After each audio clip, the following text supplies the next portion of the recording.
मध्य प्रदेश विधानसभा चुनाव से पहले क्या शिवराज अपनी मुख्यमंत्री कुर्सी ज्योतिरादित्य सिंधिया को सौंपते नजर आएंगे? सवाल बहुत बड़ा है, लेकिन आप सभी को बता दें कि इन सब के बीच चर्चा इस बात की हो रही है कि ज्योतिरादित्य सिंधिया भारतीय जनता पार्टी के लिए सीएम फेज 2023 में बन सकते हैं। जी हाँ, इस बात की चर्चा साल की शुरुआत से शुरू हो गई थी, क्योंकि साल के अंत में चुनाव है तो रणनीतियां बनाना जरूरी है। लेकिन इन सब के बीच चर्चा इस बात की ज्यादा हो रही है कि अगर ज्योतिरादित्य सिंधिया को सीएम पद का दावेदार बीजेपी बना देती है तो बीजेपी के बाकी नेता क्या गुस्सा होंगे, क्या नाराज होकर पार्टी छोड़ने का फैसला करेंगे? ऐसे कई सारे सवालों के जवाब भी तलाशने जरूरी हैं। लेकिन आप सभी को बता दें कि अगर सिंधिया को बना दिया जाता है सीएम पद का दावेदार या फिर चुनाव से पहले इनको सीएम पद सौंप दिया जाता है तो ये बहुत ही फायदेमंद रह सकता है, क्योंकि ज्योतिरादित्य सिंधिया आज के समय में राष्ट्रीय स्तर और राज्य स्तर दोनों ही रूप से मौजूद यहाँ पर राजनीतिक में काफी चर्चाओं का विषय बनते हैं।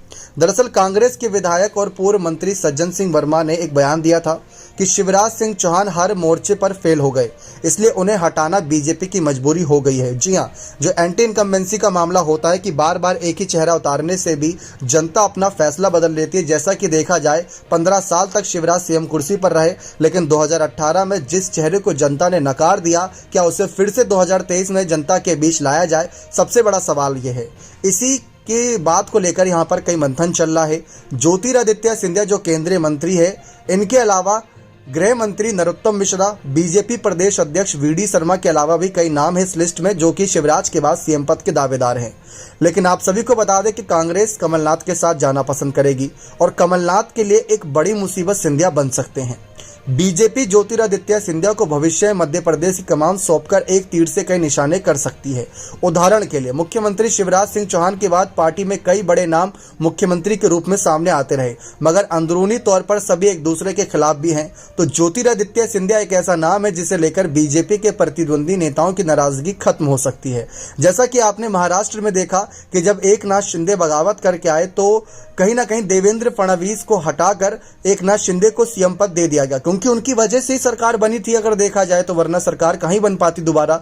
एमवीए का गठबंधन अच्छा चल रहा था। ठीक वैसे ही क्या ज्योतिरादित्य सिंधिया पर बीजेपी मेहरबान होगी? अब अगर देखा जाए तो ज्योतिरादित्य सिंधिया को वैसे तो राजनीतिक विरासत मिली है, लेकिन इन्होंने अपने आप को बहुत ही आगे बढ़ाया, लगातार अपने ऊपर काम किया, जनता के बीच अपने आप को रखा, तो इससे काफी फायदा मिला। अब आपको बता दें कि मुख्यमंत्री शिवराज से कई नेता नाराज भी चल रहे हैं, क्योंकि ऐसी भी खबरें थी कि कईयों के टिकट कटने को लेकर, पिछले चुनाव में हार को लेकर कई सारे नेता शिवराज के खिलाफ थे और कई बड़े फैसले भी शिवराज ने लिए इस वजह से भी खिलाफ थे। लेकिन अगर कांग्रेस के खिलाफ यानी राहुल की रणनीति के खिलाफ अगर सिंधिया को सीएम पद का दावेदार बना दिया जाता है तो दिग्विजय सिंह के लिए सिंधिया शुरुआत से एक बड़ी मुसीबत के तौर पर रहे।